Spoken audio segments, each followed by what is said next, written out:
എല്ലാവർക്കും നമസ്കാരം. ഇവിടെ കൂടിയിരിക്കുന്ന എല്ലാവർക്കും നമസ്കാരം. ഞാൻ ഇന്നലെ പെട്ടെന്ന് ഇവർ പറഞ്ഞിട്ടാണ് ഞാനിതിൽ പങ്കെടുത്തത്. പക്ഷേ എനിക്ക് വളരെ സന്തോഷമായി. ഞാൻ ഈ കാലത്ത് തന്നെ വേറെ പ്രോഗ്രാം ഉണ്ടായിട്ടും അത് മാറ്റി വെച്ചിട്ട് നമ്മുടെ വസുദേവ കുടുംബകം എന്നുള്ള രീതിയിൽ ഇവിടെ പ്രവർത്തനം ഈ കമ്മിറ്റി നന്നായി നടത്തുന്നതിൽ കൂടുതൽ സഹകരിക്കണം എന്നുള്ള കാരണം കൊണ്ടാണ് ഞാൻ ഇവിടെ എത്തിയാവുന്നത്.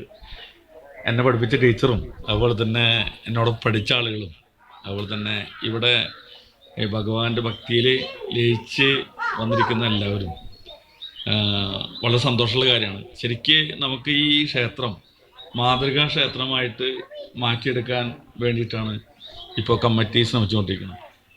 അപ്പോൾ നമുക്ക് എന്ത് കാര്യം വന്നാലും ഈ ദേശത്തുള്ള ആളുകൾ എല്ലാവരും ഒറ്റക്കെട്ടായിട്ട് നമുക്ക് സഹകരിച്ച് ഈ ക്ഷേത്രത്തിൻ്റെ കീഴിൽ നമുക്ക് നമ്മുടെ ആചാരങ്ങളും അനുഷ്ഠാനങ്ങളും ഒക്കെ പഠിപ്പിച്ച് അടുത്തൊരു തലമുറ മാതൃകാ തലമുറയായിട്ട് മാറ്റാൻ വേണ്ടിയിട്ട് പരിശ്രമിക്കാൻ ഞാൻ എന്നുണ്ടാവുമെന്ന് പറഞ്ഞുകൊണ്ട് ഒന്ന് രണ്ട് അറിയാവുന്ന ശ്ലോകങ്ങൾ ഞാൻ ചെല്ലുന്നു.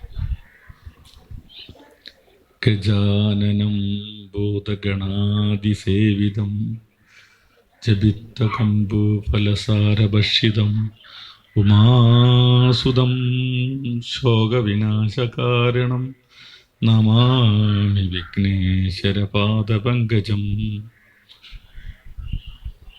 സരസ്വതീ നമസ്തുഭ്യം വരദേ കാമരൂപിണി